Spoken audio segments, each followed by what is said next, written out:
আজকে আমি রান্না করে দেখাবো ওল দিয়ে ইলিশ মাছের ঝোল। প্রথমে আমি এর জন্য একটি ওল সুন্দরভাবে কেটে নিচ্ছি। এবার আমি মাছগুলো কেটে নিব।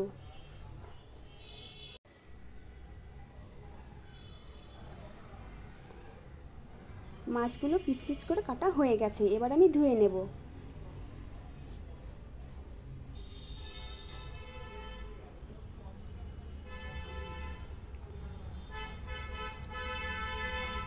মাছগুলো এখন আমি লবণ ও হলুদ দিয়ে মেখে নিব এবং মরিচের গুঁড়ো দিয়ে মেখে নিব।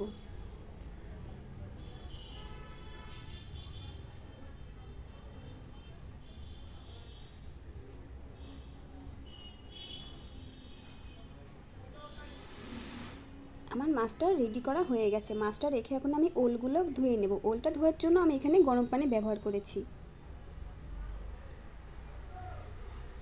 একটি চামচ দিয়ে নেড়ে চেড়ে ভালো করে ধুয়ে নেব।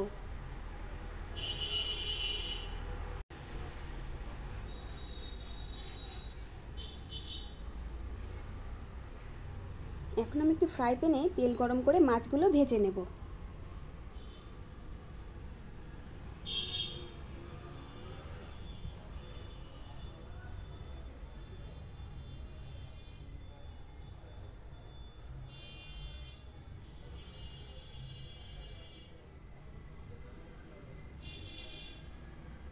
মাছগুলো ভাজা হয়ে গেছে, এখন তুলে নেব।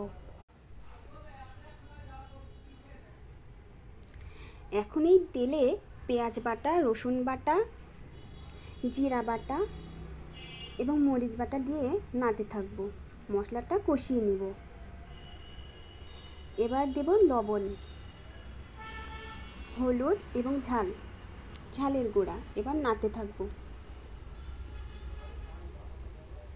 মশলাটা খুব সুন্দরভাবে কষিয়ে নিতে হবে যেন কাঁচা না থাকে।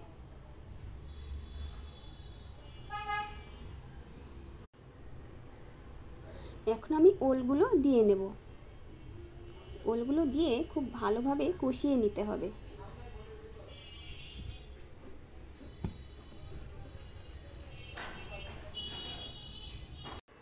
ওলগুলো ভালোভাবে কষিয়ে নিলাম। এখন আমি ঝোল দিয়ে দেব।